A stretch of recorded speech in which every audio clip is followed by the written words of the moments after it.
afternoon, my renegades. Welcome back to Rogue Radio. My name is Sarah Jane, and today is another Rogue News. Yes. Anyway, there is something that I'm gonna have to talk to you guys about my last episode.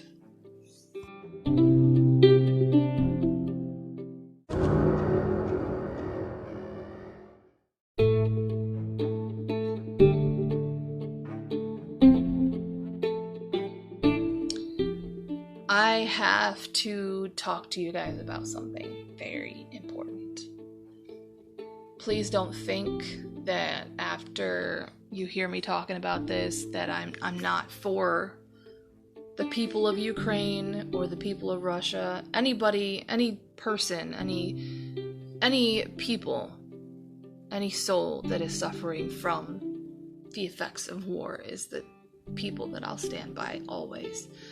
So, yes, I believe that some of these people in Ukraine, yes, they are suffering from these blasts and stuff like that. The government elites in Ukraine are the people I have a problem with. And this is my fault. I'm not retracting anything because I basically told you guys the history of the relationship between Ukraine and Russia. And to be honest, I still don't like Putin, but I understand a little bit more now that things started to develop, and I should have just waited until I found out some things. I'm not going to, come out and say everything just because I don't know who's listening and I don't want to get in trouble. Maybe someday I'll get the guts to talk about it because it does sound like a conspiracy theory, and just maybe, but let's just say the government in Ukraine is doing some very illegal things, and Putin has decided to specifically target those areas in order to shut down certain businesses that should not be happening. That's all I can say. Whether I judge it as a good movement or a bad movement on his part, I hate war. I don't want war. I don't think God wants war, but I can't speak for God, so I'm saying that what's happening in Ukraine, the government of Ukraine put it on to the people of that country. The people are paying for that, the government's mistakes. And that's all I can really divulge right now, because if I keep talking about it, I don't know. Use your imagination. I will say that a lot of Democrats and a lot of people from the House are actually keeping illegal money in Ukraine. That's all I'm going to say. I'm not mentioning any names because we might be on the verge of war. So, but that's all I can say. But as far as the people go, the people that are enduring all this, I love you.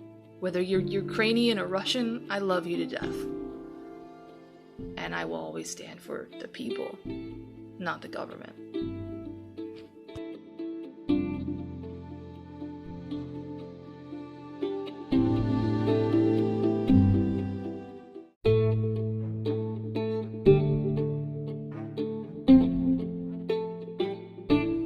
So, if you have any comments, questions, or concerns, if you still like listening to me after all of that, links will be down in the description below.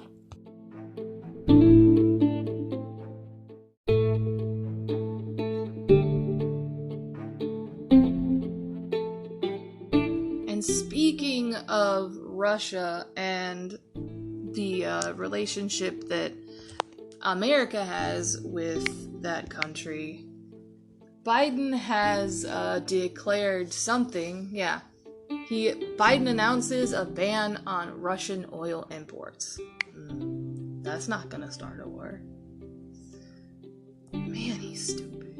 Anyway, Joe Biden announces a ban on Russian oil imports, toughening the toll on Russia's economy in retaliation. Want to defend your money, bro, because that's where you stored it.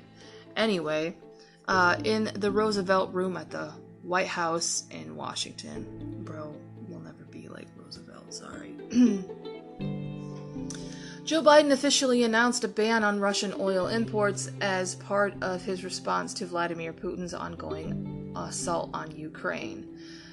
He detailed the ban on Russian oil, liquefied natural gas, and coal during a speech at the White House Tuesday. He said the move targets the main artery of Russia's economy, which he pointed out has cratered amid new sanctions.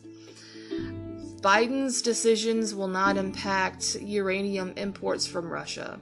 The U.S. president also called the move another powerful blow to Putin, whose party is funding his war through revenue from oil exports. However, Biden acknowledged most of the nation's European allies can't follow the White House's lead for now, given the U.S. produces far more oil domestically, but you don't use it. The U.S. produces far more oil. See, now that it conveniences you in order for you to start a war, you decide to go back and wow, I'm sorry. Trump has made the U.S. a self-reliant country, but then the minute he gets out of office, Biden decides to get oil imports from Russia. But now that his money that's being protected in Ukraine is attacked, he wants to pull that out and do exactly what Trump did so he can be applauded. You're stupid! Anyway, the U.S. imports less than 10% of its oil from Russia. Anyway, it appears Biden's White House has been flip-flopping in its position on Russian oil while continuing to oppose American oil production. One America's chief White House correspondent, Chanel Ryan, has more from Washington. And please work.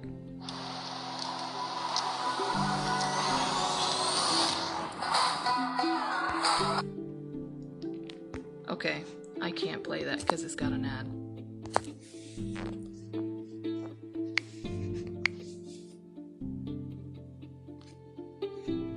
Okay, here we go. Let's see if it works. And the Biden White House is flip-flopping on its position on Russian oil while continuing to oppose American oil production. Here's One America's Chanel Rion. At the prospect of hitting Russia where it hurts most, their oil, the Biden White House balked. We don't have a strategic interest in reducing the global supply of energy, and that would raise prices at the gas pump for the American people around the world because it would reduce the supply available. And it's as simple as less supply raises prices. Meanwhile, lawmakers and critics on both political aisles loudly pushed for a ban. A rare moment diverging from the Biden administration, grounding the Biden White House's opposition to banning Russian oil appeared to be a deep concern for rising gas prices at home. The president is going to do everything we can to reduce the impact. All while downplaying America's reliance on Russian oil. It's only about 10% of what we're importing. I've not made any announcement about any decision on that front, but our objective here and our focus is making sure that any step we take maximizes the impact on President Putin. The U.S. consumes roughly 700,000 barrels of Russian oil per day. But by Sunday, Secretary of State Antony Blinken announced the U.S. and its allies were indeed discussing the possibility of banning Russian oil imports. Gas prices have exploded in the 13 months since Biden took office, now approaching nearly $140 a barrel, a dramatic spike from Trump days where oil was, in Trump's last year, $18 a barrel. But Friday, the White House seized the opportunity to blame 2 weeks of war with Russia for 13 months' worth of Biden policy. The reason why the price of gas is going up is not because of steps the president has taken. They are because President Putin is invading Ukraine. Adding insult to injury to American oil producers is the Biden White House's frantic efforts to court foreign oil producers instead, from dictators to mullahs. Saturday, Biden White House officials met with Venezuelan dictator Nicolas Maduro to discuss lifting sanctions on Venezuelan oil exports. Sunday, Axios reports Biden officials are plotting a trip to Saudi Arabia to beg for more oil. And when asked if America would be open to buying oil from Iran, Secretary of Transportation Pete Buttigieg replied, "All options are on the table." All options, that is, except the American ones. Chanel Rion, One American News, the White House. Want to see more videos like this? Visit... He just dug a hole for himself, and it just might be his grave.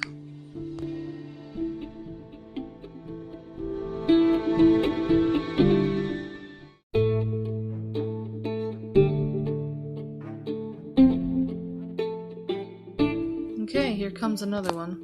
About Biden. Biden looks back at Trump presidency for future. So basically you're just, pulling from the shelf that Trump made. So you could just call it your own?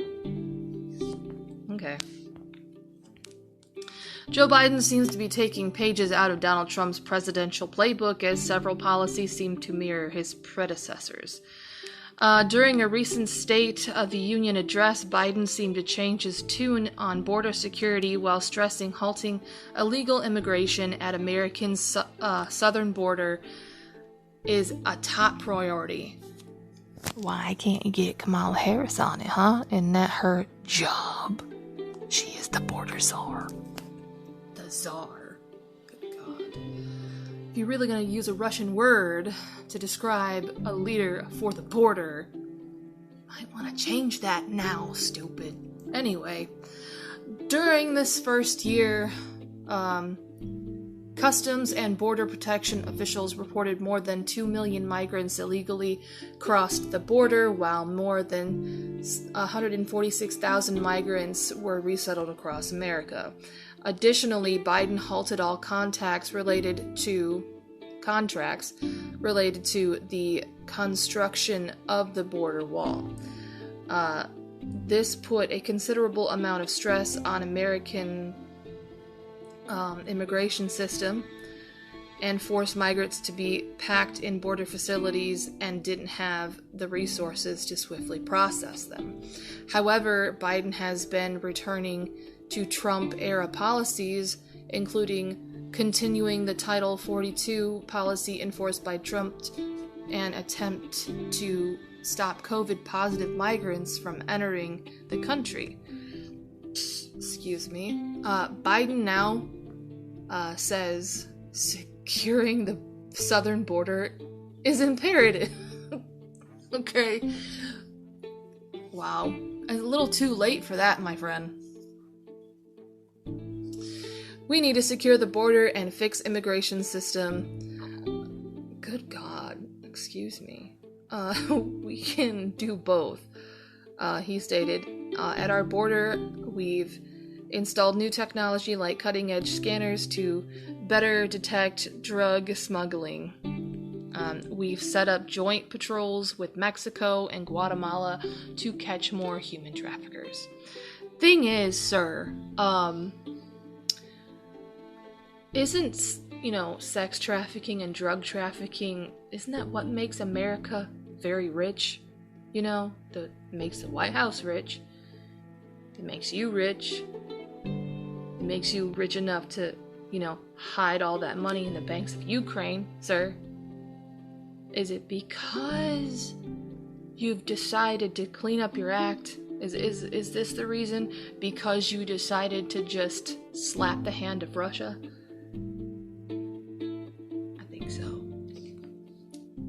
You're trying to make yourself look good now. Now who's wearing the mask?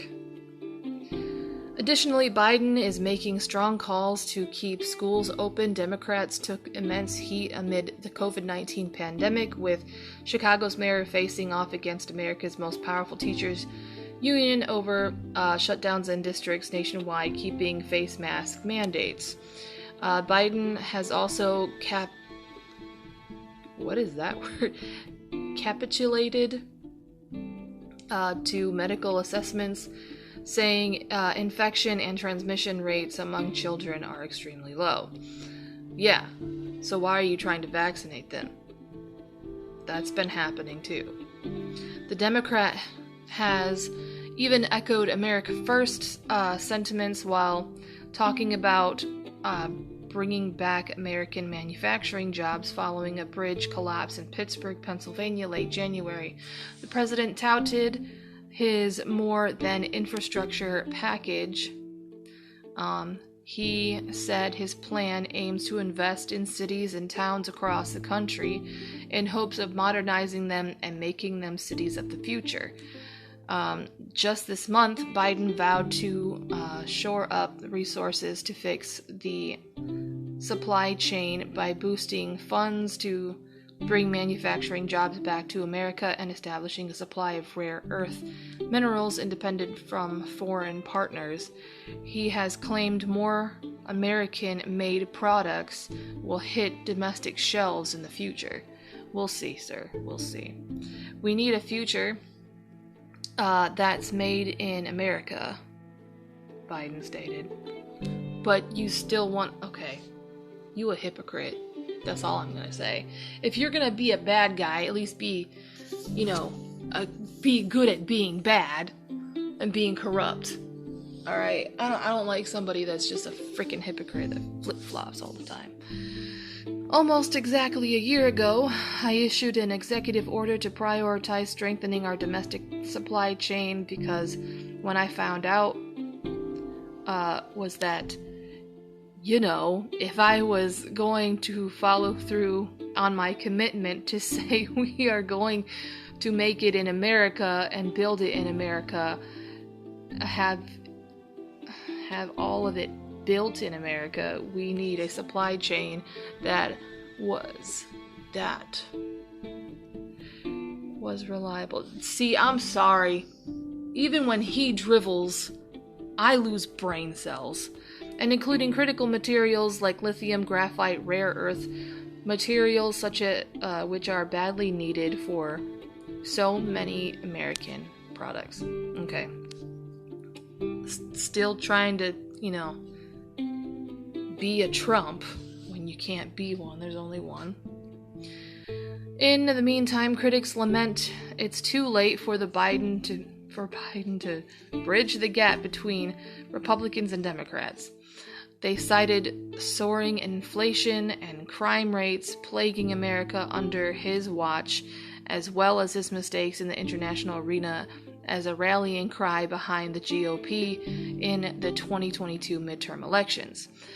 Polls surveying voters and Washington insiders are predicting a Republican takeover in the in the House of Representatives, which could pose an obstacle for Biden to push through his policies. Wow. Dude, you made your bed, you gotta lay in it.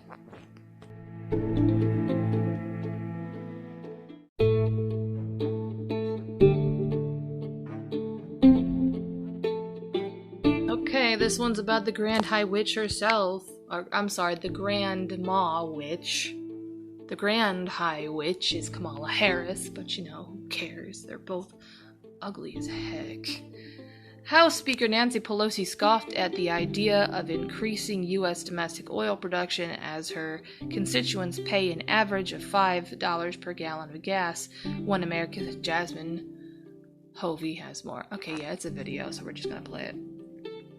House Speaker Nancy Pelosi scoffs at the idea of increasing U.S. domestic oil production as her constituents pay an average of $5 per gallon of gas. Here's One America's Jasmine Hovey. House Speaker Nancy Pelosi continues to justify Joe Biden's restriction of American energy independence. During a presser on Thursday, Pelosi was asked how high gas prices need to get before she would support opening up federal lands to drilling. Earlier this week, Pelosi's own city of San Francisco made history as the first U.S. city to ever average $5 a gallon for gas. However, she says this is not enough to get her to support opening up increased domestic oil production, and she shifted blame to the Ukraine crisis. The issue of the price of gas and the price of oil is directly related to what is happening in the Ukraine. The president has already talked about releasing oil from as he already has done from the sprawl and others. I'm not for drilling on public lands. Pelosi did indicate she would support Senator Joe Manchin's measure to ban imports of Russian oil.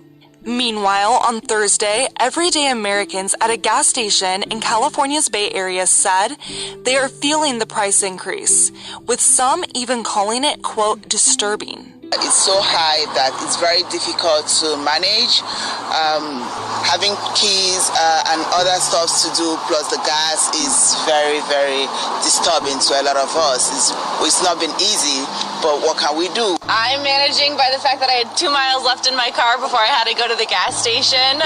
The frustration with the price at the pump does not end in California, as Terry Williams, a North Carolina landscaper, warned gas prices have forced him to raise prices for customers because of increased operation costs. The gas prices going up of course, it affects the business because our mowers, we run everything I have runs off gas, and if it's not gas, it's oil mix. We had to adjust our prices. I sent a letter out to pretty much all my customers earlier this year, kind of letting them know, hey, it's been a great ride, but I'm gonna have to adjust some of the prices. Meanwhile, Pelosi remains staunchly opposed to increasing domestic oil production, even though gas prices increased by 40% over the past year, after Joe Biden shut down Keystone XL pipeline and increased dependency on Russian oil.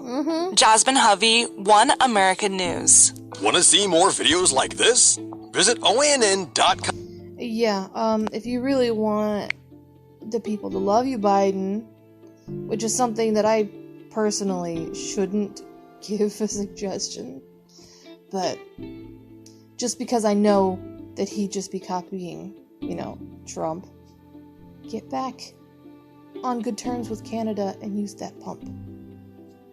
Gas has never been cheaper because of that.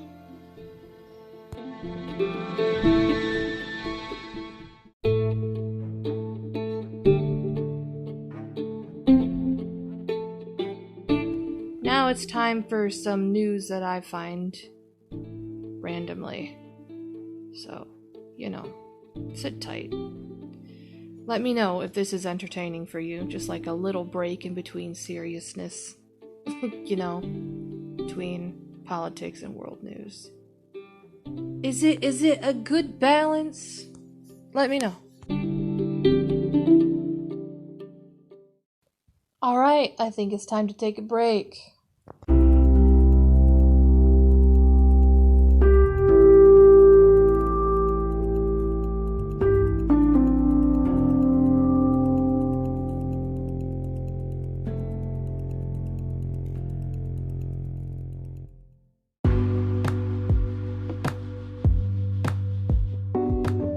You want to know how I make some unique podcasts? If you haven't heard about Anchor, it's the easiest way to make a podcast.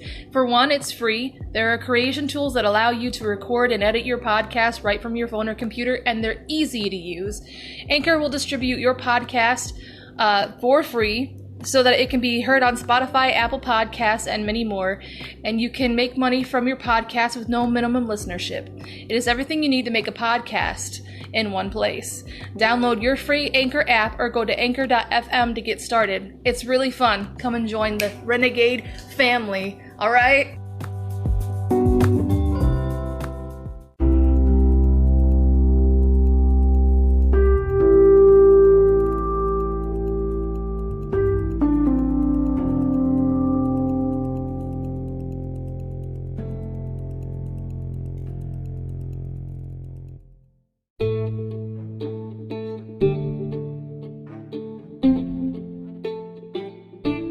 Okay, this one is kind of chilling, but also kind of nostalgic, personally for me. Me and my sister would always, like, stay up late to watch Unsolved Mysteries with that one dude with the creepy voice, and it would be so hard for us to go back to bed. But here are some of the still unsolved mysteries from Unsolved Mysteries. So, let's see here. What is the first one? Salem Secrets from 1989. And they have videos. The Oregon State prison system didn't have a great reputation in the 1980s. Allegations of the employees smuggling drugs behind bars and stealing state property were rampant. To combat the perception of impropriety, then Oregon Governor Neil Goldschmidt invited Michael Frank to come in a clampdown in the activity, as well as a cure for overcrowding, which was a problem in the facilities. Okay. Frank, who had previously worked within the New Mexico prison system, had a reputation for doing things by the book. He spent 2 years slowly building his case, but before he was able to point the finger at anyone publicly, he was found dead outside of his office in Salem on January 17th, 1989, a victim of a knife-wielding assailant who had pierced his heart. Police proceeded piece together Frank's final moments and believed he was robbed and stabbed by a drug dealer named Frank Gable. Although Gable was convicted, Frank's family believed Michael's death was related to his investigation into the prison system. One eyewitness said he saw multiple men running away from the crime scene on the night of his death, contradicting the Gable story. Oddly, no paperwork detailing Frank's research was ever found, but several eyewitnesses saw employees carry bags of shredded documents out of his office following his death. That, sir, is foul play. That just sounds like foul play to me. I think whoever was working at this Salem prison was in on all of, like, the drug trafficking there, and when they found out that this dude was gonna convict a lot of people, they got scared and they killed him. See, mystery solved. I'm kidding.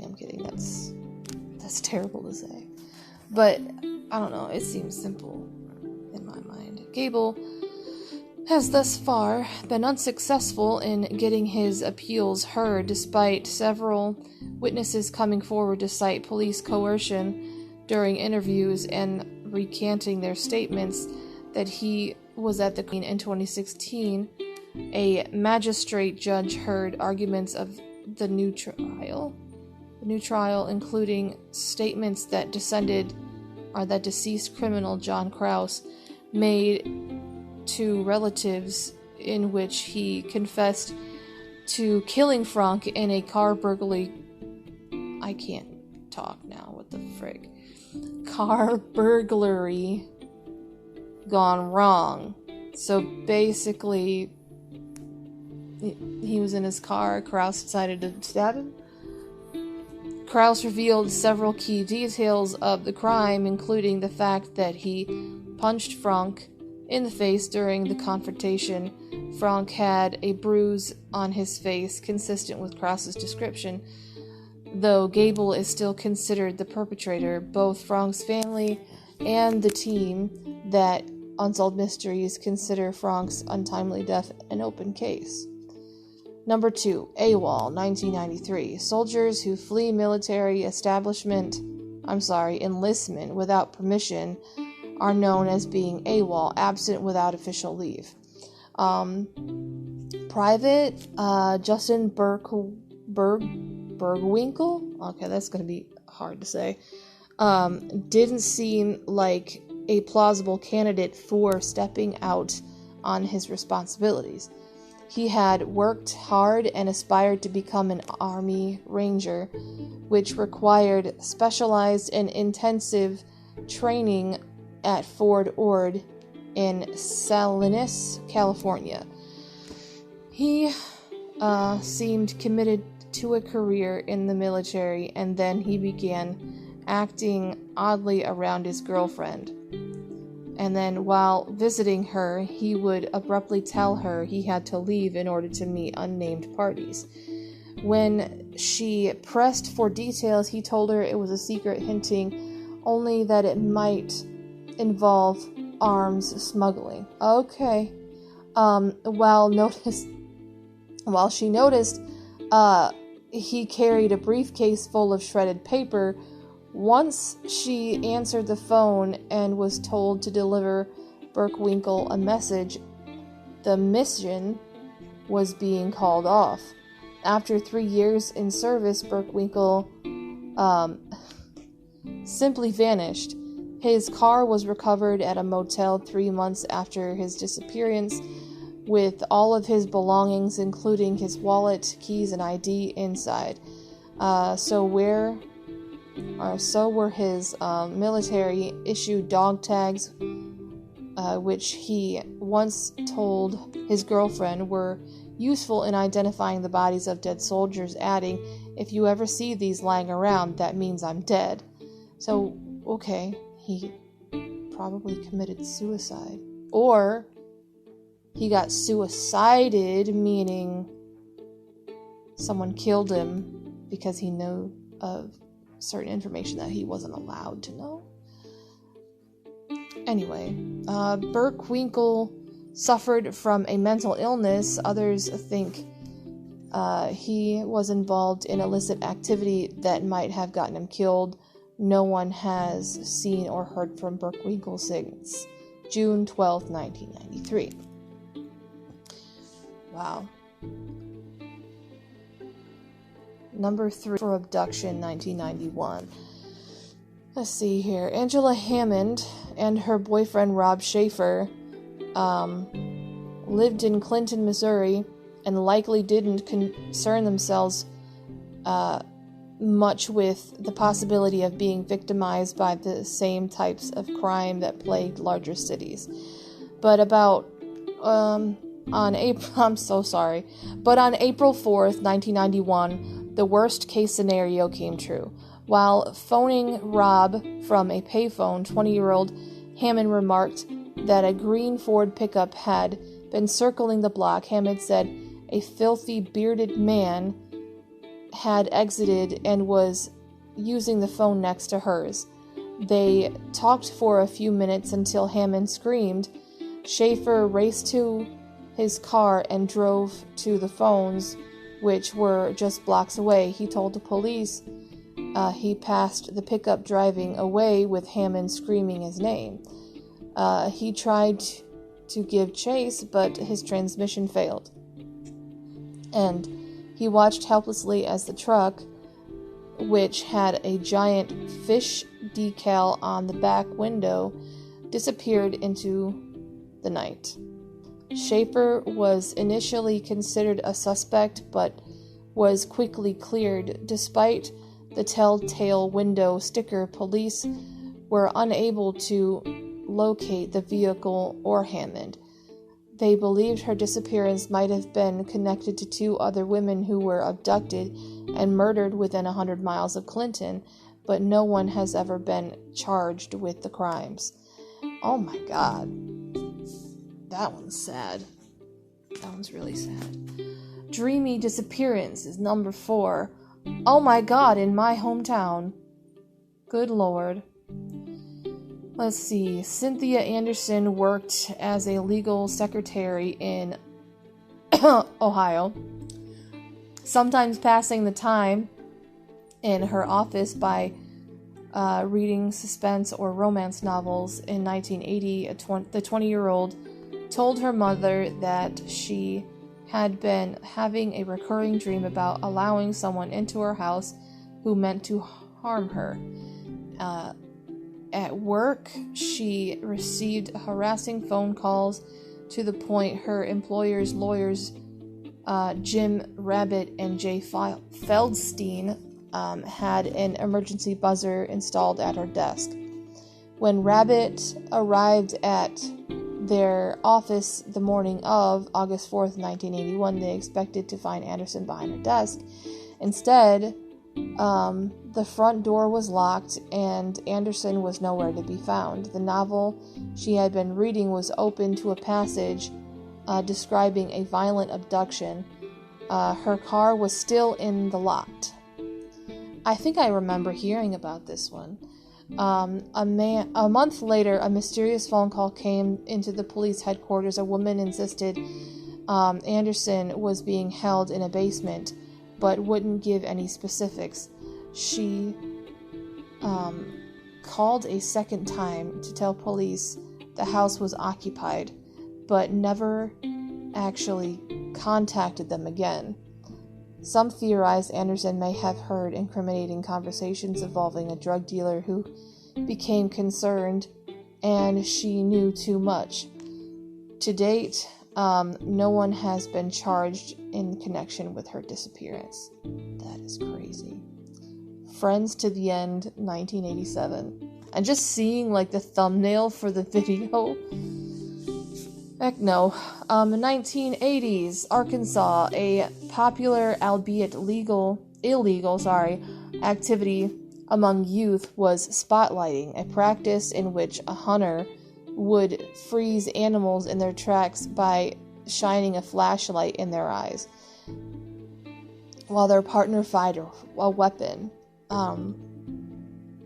That's what teenage friends Don Henry, 16, and Kevin Ives, 17, set out to do the evening of August 22nd, 1987, in the small town of Bryan, Arkansas, near the train tracks that ran behind Henry's house. Hours later, hang on, I got a text from my hubby. Okay.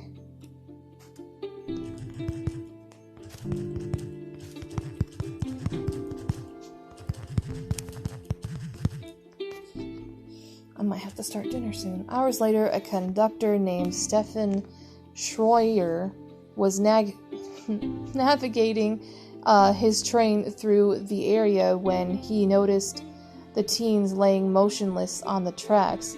They were covered by a green tarp.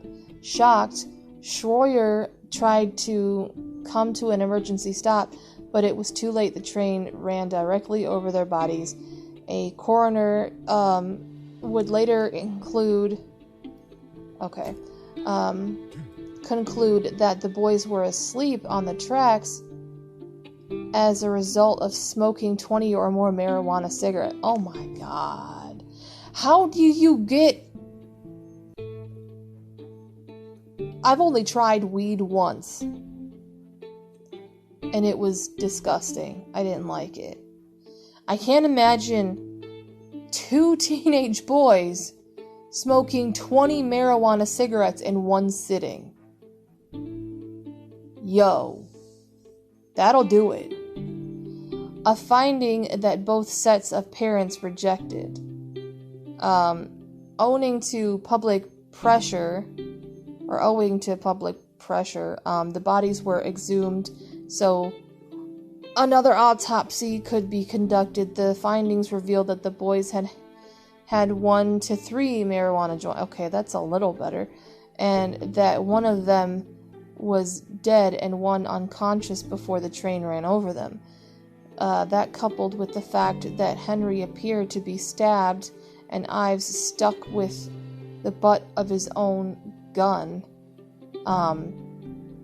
led a grand jury to conclude that it was a double homicide. Jesus Christ. See, this is why I don't cover murder.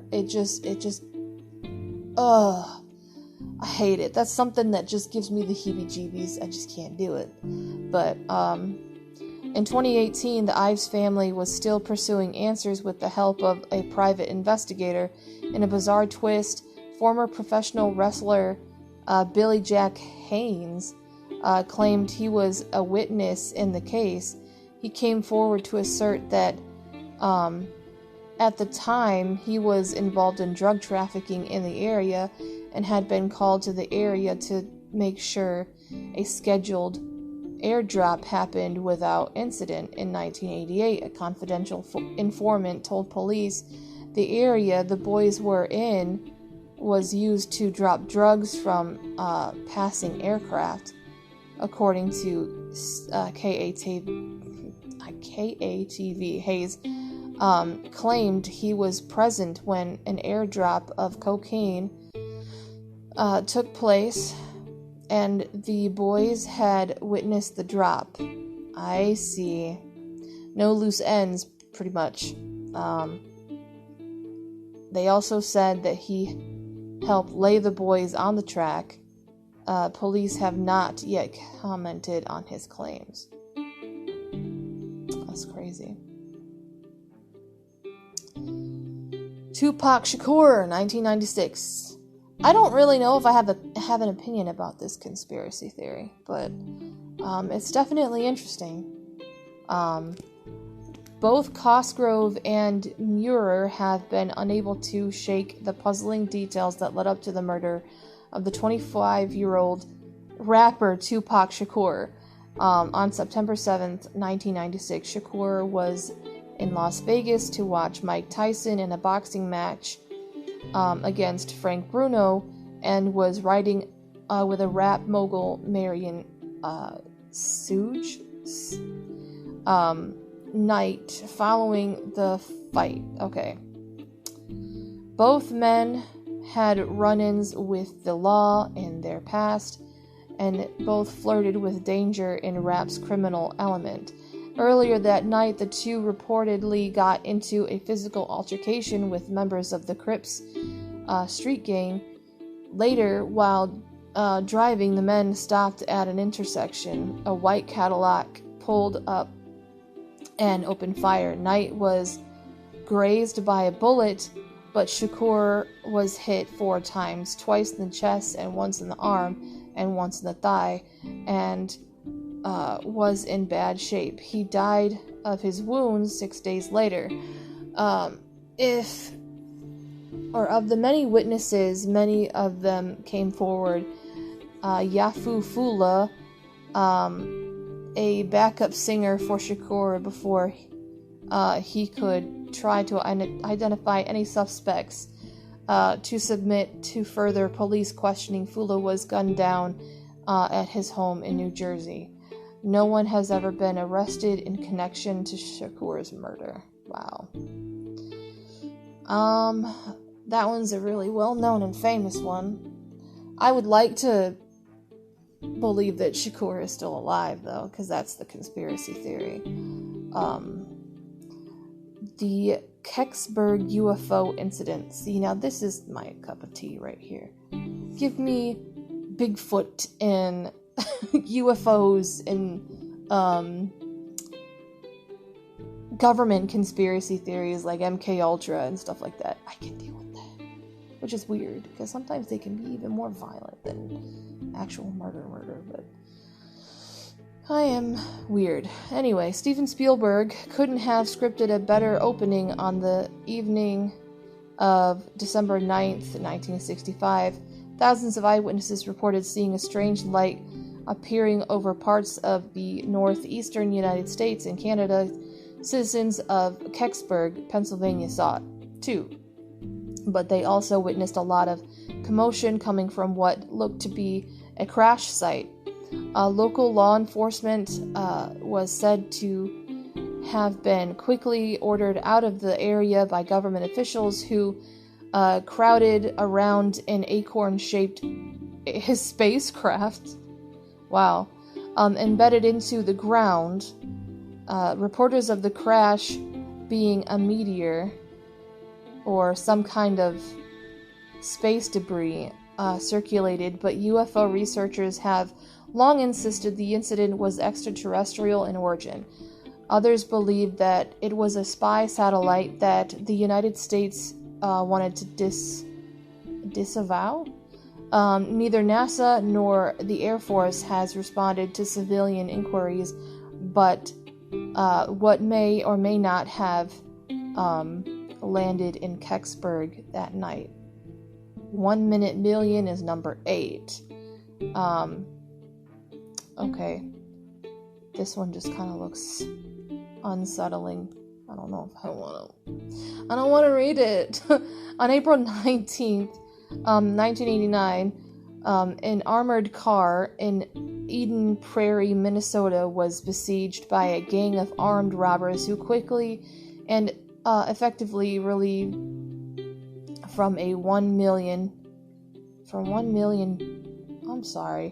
quickly and efficiently relieved them of $1 million in roughly 60 seconds. While 2 stood guard with machine guns, a third put a fake bomb on the hood to encourage cooperation. The explosive rig was similar to one used in a robbery in Baltimore 3 years earlier. A year after the Eden Prairie heist, they struck a third time. In each case, no one was able to follow in pursuit, and the thieves were never caught. The FBI believed they were far from common criminals. The protocol was so precise, and the authorities suspected that they might have been heavily trained to ambush or attack scenarios. Let's see. In attack scenarios. I have to correct myself. Possibly as a result of entering the military. Probably escaped from Alcatraz, number 9, from 1962. Of the many notorious prison escapes of the 20th century, none proved as unbelievable as the 3 men who fled from the isolated Alcatraz, located on the island of San Francisco's Bay on June 11, 1962. Anyone who could successfully navigate past their cells, armed guards, and fences would have had to swim miles to shore. Inmates Frank Morris and Alan West hatched a plan to do exactly that, and enlisted brothers John and Clarence Anglin to come along with them. West had discovered that access to the outside was possible if the prisoners pulled out the entire ventilation shaft under the sink and their cells rather than trying to cut through the bars blocking the shaft. By burrowing into the opening, they could make their way behind the cell wall and up to the roof by using the plumbing to climb up. After 8 months of surreptitious digging, the men, minus West, who had trouble getting into the ventilation shaft, had created paths to the roof they placed dummy heads made from soap and concrete, plus hair swiped from their prison barber shop, in their beds so that guards wouldn't notice that they were gone. Once on the outside, they blew up a raft and they had made from raincoats, causing I'm sorry. My eyes are like, I'm done reading today. Using raincoats, using a concertina, an instrument similar to an accordion. Oh my god! Then they vanished. Wow, okay. The next morning, their bunks were discovered to be empty and authorities began a manhunt. The raft was found along with some personal effects, but no bodies were ever recovered. The case was closed in 1979, but got renewed attention in early 2018 when it was revealed a man claiming to be John Anglin had written to San Francisco Police Department in 2013, claiming to be alive, but in need of medical attention for a cancer diagnosis. Handwriting analysis and DNA testing on the letter were inconclusive. If it's genuine, then perhaps so it's Anglin's claim that both his brother and Frank Morris made it to shore alive, living decades as free men before Frank died in 2005, followed by his brother Clarence in 2008.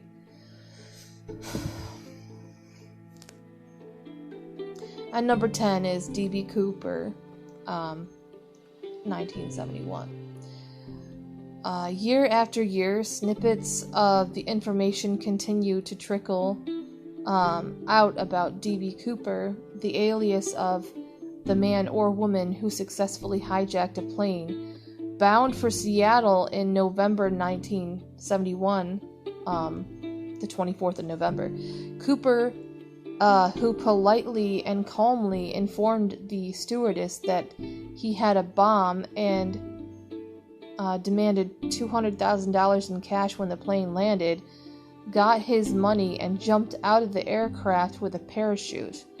Though traces of his ransom have been found, and numerous people have told stories of people in their lives they suspect of being Cooper, authorities have never been able to nail down a single suspect.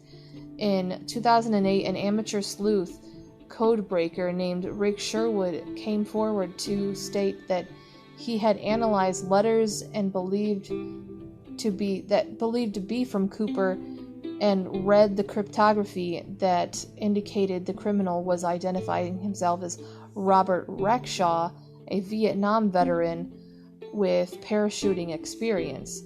One letter hinted that 3 separate military units that Rexhaw belonged to. The FBI hasn't made a specific comment on Sherwood's claim. Neither has Rexhaw, who is still alive and is reportedly questioned by the FBI back in the 1970s. That's crazy.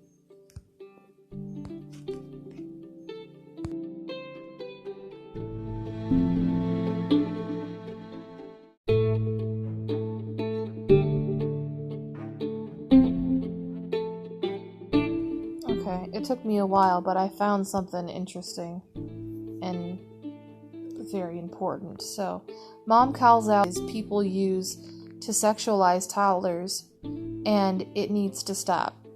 The concerned mom took to Reddit to note that it's weird when people say, "You better lock her up," about her 3-year-old daughter.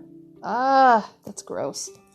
Every mom and dad has faced their fair share of feedback from family and friends, not to mention strangers, about anything from their personal parenting decisions to the way they choose to dress their little one. These remarks can unwelcome and irritating, sure, but occasionally, I think there was a typo, it should be can be unwelcoming and whatever. They're welcome and complimentary. For instance, most people love to comment on how cute the child is, but little girls in particular are often the target of eyebrow-raising, sexualizing comments, as evidenced by Parenting Redditor's recent rant.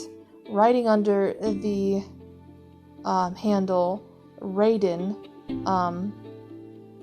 the mom shared, "I have a 3-year-old, and of course I think she's the cutest little kid in the world. She has bright blue eyes and dark eyelashes, blonde hair, and chubby little cheeks." She noted that most of the time she hears comments like, "Your daughter is adorable, cute, etc." To which she replies, "Aw, thanks." But she continued, "But we also get a lot of people saying stuff like, you better lock her up, the boys will be chasing after her. She's going to be so much trouble when she's a teenager. Like, could you not talk about my 3-year-old like that? The mom reflected, I have no idea what to say to people like that, because most of the time it's in passing, like while I'm trying to check out at the grocery store and in a rush. So I don't really feel like lecturing out of habit. I just do this awkward grimace and forced chuckle and try not to talk to them too much. She posed a question to the Redditing, or the parenting Reddit, writing, does it make you feel weird when people say stuff like that about your kids? Am I being oversensitive? What do you even reply to that within the 10-second span? The post shared on Monday, July 15th, racked up 1.5 thousand upvotes and almost 100 comments, with many parents commiserating with the mom.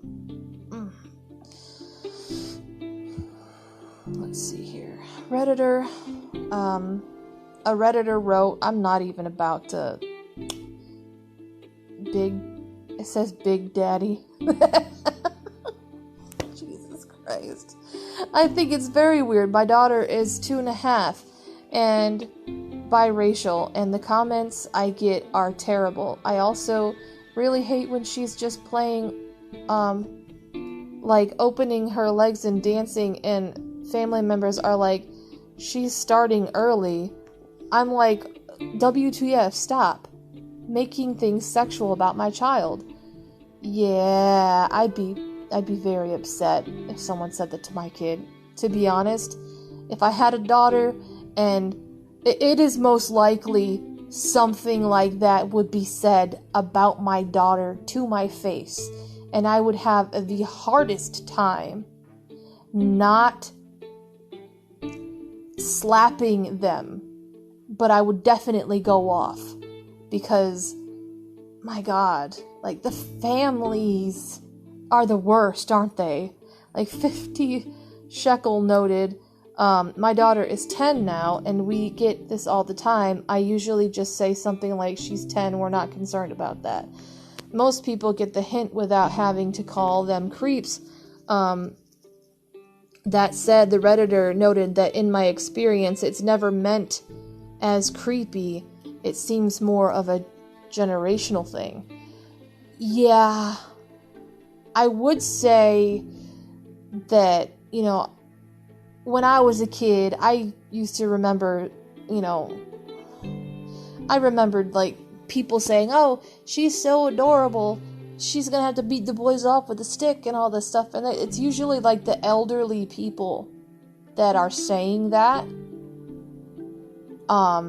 which, yeah, in their generation, like, the way that they were brought up, they probably didn't think that was a big deal. I understand that, but there's nothing wrong with putting your boundaries up and saying, please don't say that about my kid. I'm not comfortable with you saying that about my kid. I had a problem like this with my kid's grandpa recently. Daughter is 1, and two older brothers, Grandpa remarked. It's a good thing you have 2 older brothers to protect you when you get older, because you're so pretty. Oh, Lord. Yeah. I don't know. I'm a millennial, so I can understand why Grandpa would say something like that. But having a random old dude say the same thing about your daughter would be terrible. I don't know. It is gross. I'm not gonna lie. It is something that should not be said, but I feel like it's just one of those absent-minded things that people just do because they think it's funny and cute to say when it really isn't. And like I said, elderly people are usually the people that are saying this stuff, and because of the way that, they were brought up, the way they were raised, and the way they lived and said things and all this stuff, they're stuck in their ways. They're gonna say stuff like this. But her brothers are not her guardians. She will be raised to be a strong and independent woman, just like, okay.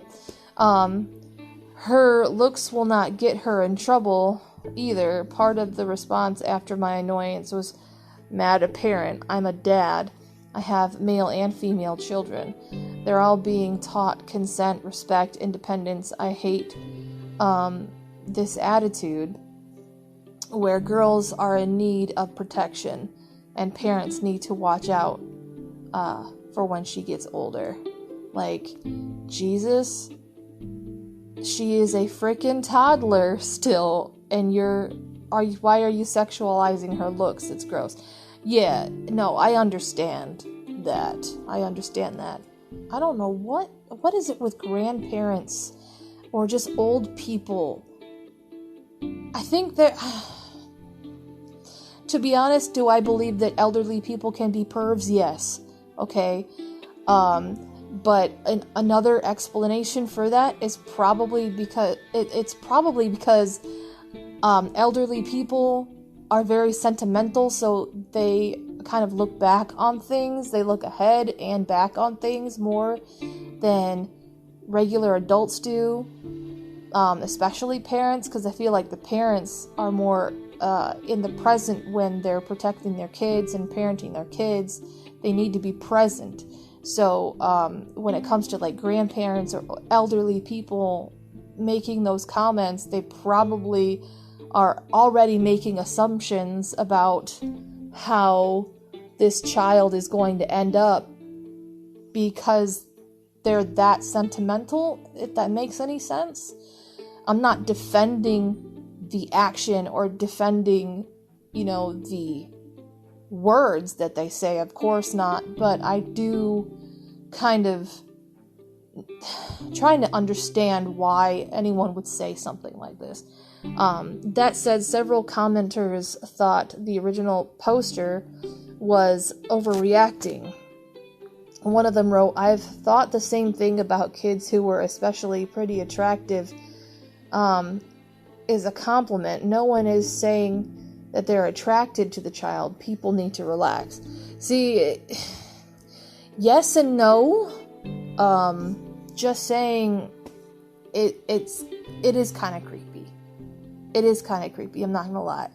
But I think it's because older people were so used to saying stuff like this that they still think it's okay to say now. Let's see, one of them said, it's just an offhand comment people say because they want to say something. They aren't sexualizing my kids, it's just general stupid comment that they're using as a compliment. There are way better things to be worked up about. Unfortunately, the pervasiveness of comments like the ones the original poster is calling out might be one reason some parents need them as benign. As a piece on Fatherly points out, you don't have to look much further than slogans on onesies to see cringe-worthy messaging like watch out or total heartbreaker. Yeah, there are a lot of subliminal messages targeted at children that attract pedophiles. So whenever you have a child, don't have like any crazy slogans or anything like that, because that actually attracts pedophiles. America in general, the government in general, society in general, there are people out there that prey on children, and when they see stuff like that, it's basically advertising your child, whether you know it or not. And it's done in a very hidden in plain sight way in order for the predator to prey on your child as quietly as possible. kind of like think of it as like a lion preying, like they're keeping low to the ground and they see their prey. At some point they're going to end up kidnapping a child that is advertising itself, even though they're not actually doing it. And the parents don't actually realize what's going on either, because they think it's so cute. Same thing with these compliments that older people have for kids like this. It is something that I have a problem with. Like I said, I don't believe that every elderly person is a pedophile, but I do believe that comments like this should be shut down, because who is in the same room listening? You know, you never know. And yeah, no, I personally, if I was a mother, I don't think I'd be okay with these comments either. But that is just something that is happening nowadays, is that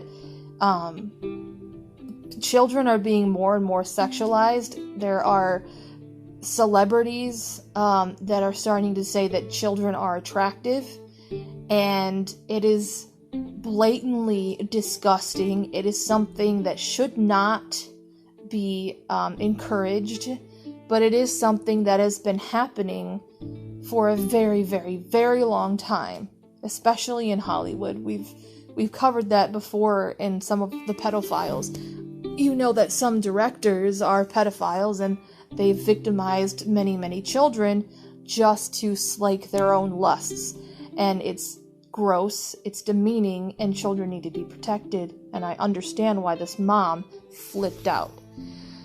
Most of us are trying to teach a message of beauty is only skin deep. One of them wrote. Thankfully, if the majority opinion of Redditors who commented on this post is any indication, most parents are doing a darn good job of that, and clapping back at all manner of cringeworthy, unwelcome commentary directed at their little ones. Yes, I like that. I like that I'm hearing that a lot of parents now are starting to get more protective over their kids, because I haven't heard that in a very long time.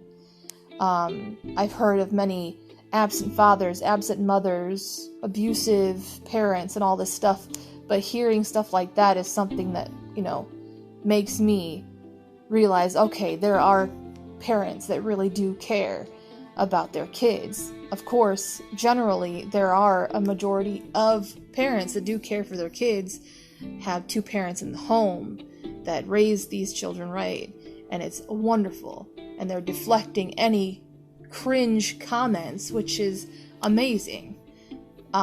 It's just, I kind of feel like I've just found a needle in a haystack reading that, because it's like, there are kids out there that are being cared for and being defended by their parents, because that is very hard to look for, especially out in society now.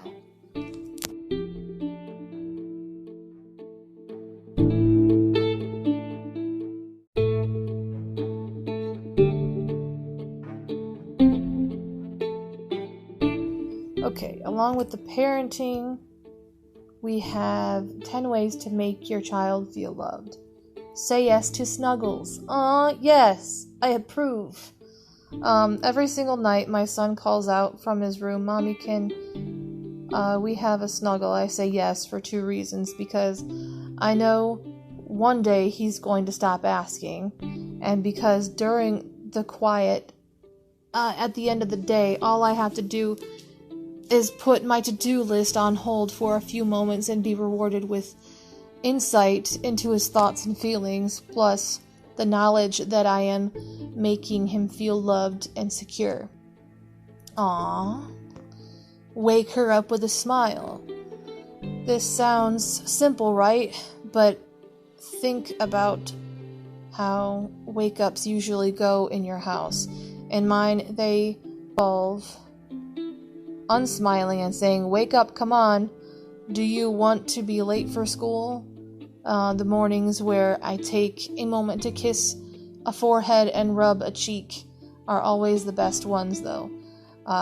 Starting a day off with smiles and laughter can set a happy and loving tone for the rest of the day and close the door on parent guilt sneaking up on mid-afternoon.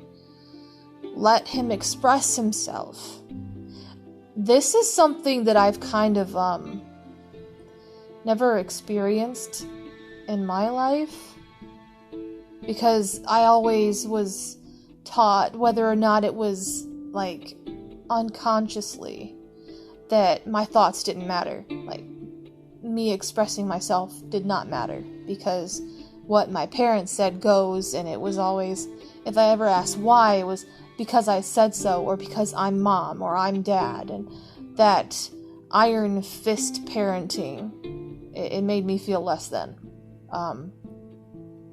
But something that I would love to do with my kids is sit and listen and understand that, you know, my kids have feelings, and they have thoughts, and they feel things, and they hurt, and they, you know, they're human too.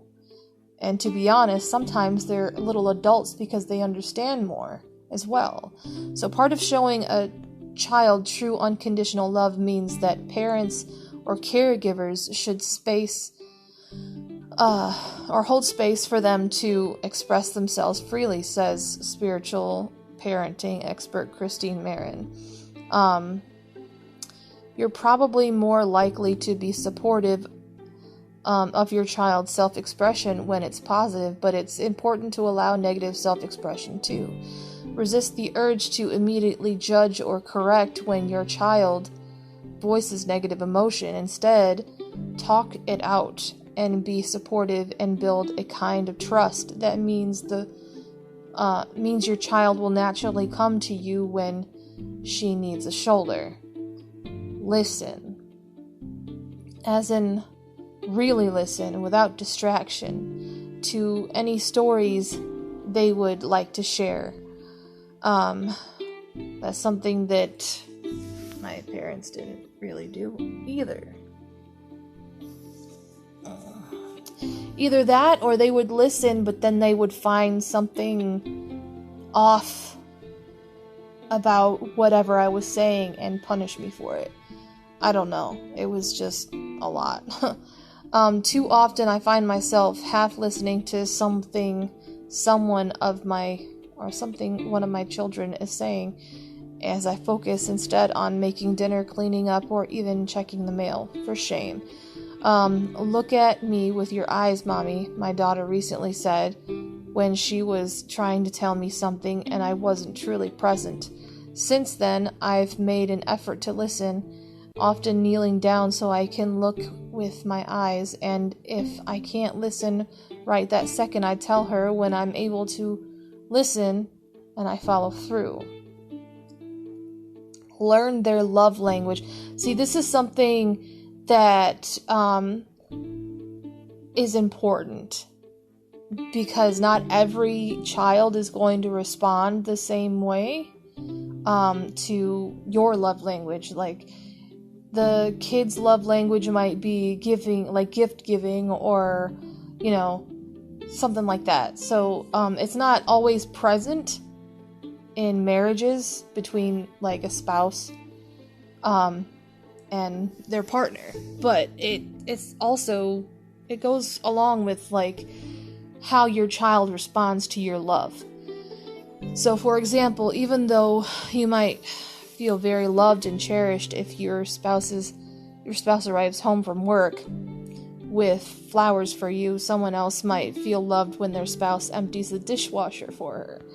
Learn what it is that makes your child feel special instead of making assumptions about how he experiences and feels love. Be open. Children get a lot of what they're supposed to do, feel, and eat dictated to them. Yeah, that's something that I went under too. Asking for their input makes them feel respected and empowered. Ask your child to be involved in the decisions you make as a family, from what to have for meals to what to do with your collective leisure time. This doesn't mean giving your child the reins completely, but it does mean taking feelings and preference into account. Yeah, I like that. The little things count too. Make his bed for him as a surprise, even though it's one of his daily jobs. Pack a note in her lunch. Take him out for an impromptu hot chocolate on the way home from school. Spell her name with berries on her breakfast plate. That's so cute. These little acts of kindness will make your child feel just as loved as you do when your spouse, a friend, or family member performs them for you. That is so cute. Spend one-on-one time with them, yes. Book a monthly date with each of your children. Aww! No, that's so sweet. Like having daddy-daughter dates and stuff like that. You know how important that is for a daughter to be loved by her father? Go out on daddy-daughter dates with them when they're young. Because that will actually empower that child whenever she grows up to find a man just like her good father. It kind of teaches her what kind of man she can allow in her life. It helps her be strong enough to say no to certain men that mean her harm as well. That's very important. And the same thing goes with, the mother and son. If you're able to spend time with your son, then you're basically setting a foundation for something that he'll use in the future on how to treat a woman and how he should feel a woman treats him. And that's very, very, very important. This helps to deepen the bond and relationship with them, says Marin. It provides us with an opportunity to share our lives with them and find out what is happening in their worlds. It allows for larger conversations and to unfold that might not occur during our day-to-day lives. So they might actually reveal secrets to you that they are probably dealing with, like a bully or something like that, when you have one-on-one time with them, and that's important as well. They also suggest letting your child decide what the date will entail within reason, and making sure the dates are regularly scheduled so that even when life gets busy, your child will know her special time is coming up. Aww, keep your promises, and don't make promises you can't keep. Yeah, kids will remember that. They will remember that. It is, yep. That's something that you don't want to break, because then it's like your child can't trust you.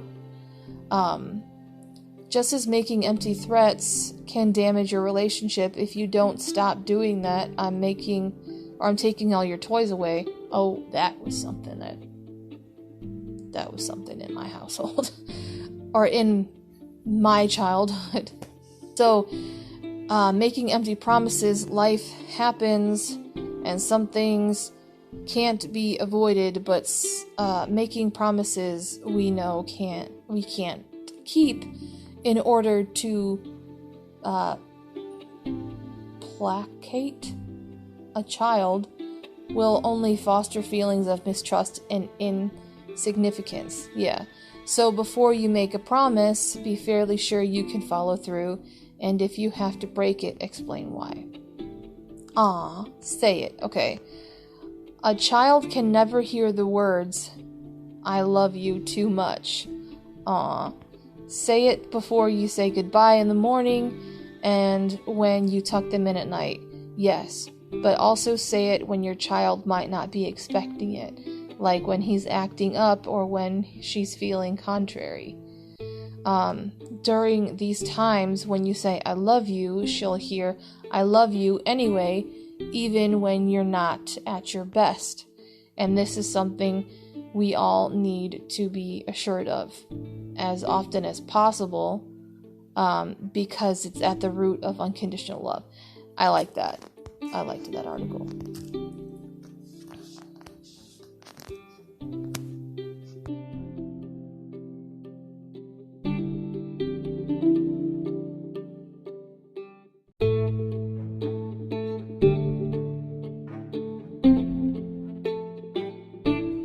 Okay, welcome our new renegade country. Alright, Hungary. So we're going to find some news on Hungary, and then that will be it, folks.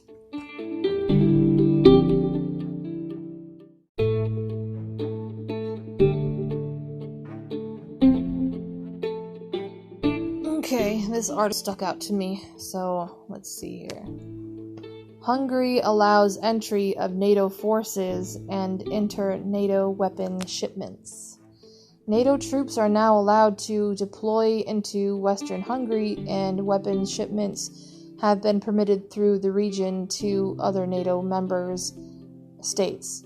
According to a government decree published on Monday, the transport of military personnel and power directly between the Ukrainian and Hungarian border remains prohibited.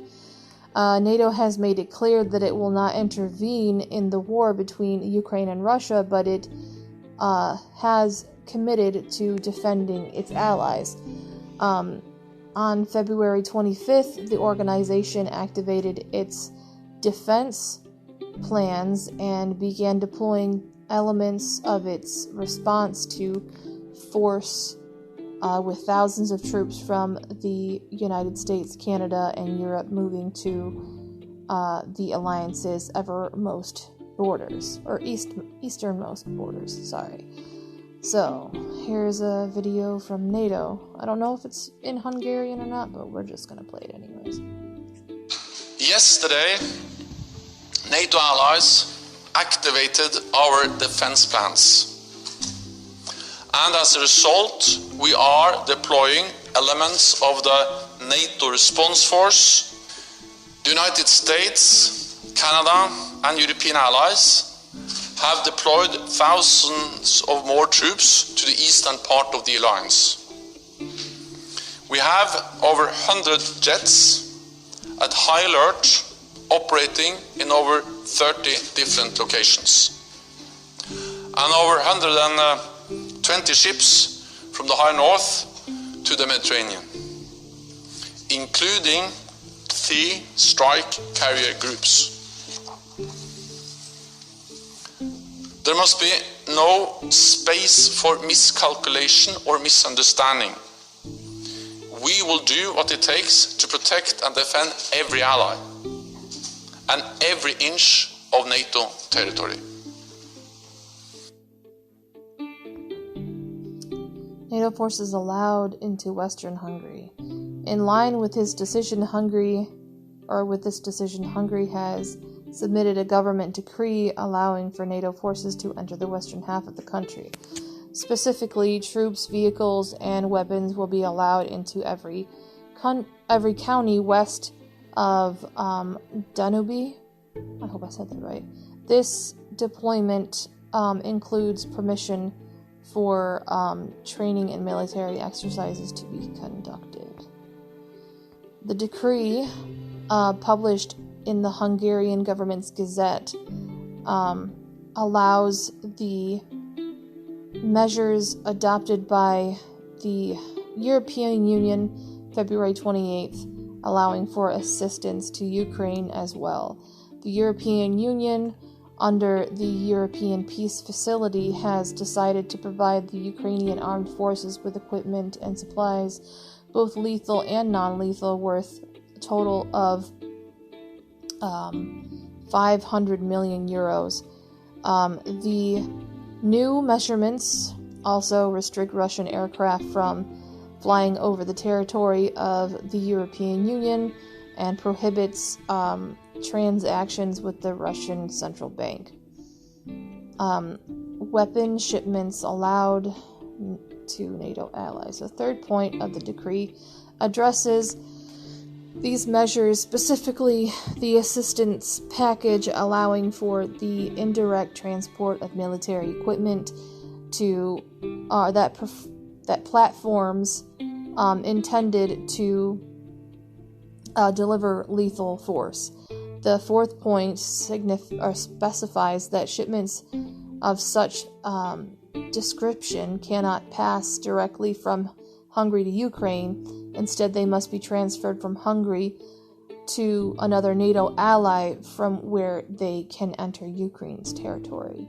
Non-lethal equipment such as protective equipment, medical equipment, and fuel are allowed to pass directly through Hungary's borders to Ukraine. Okay. Thank you all for listening. See you in the trenches next time.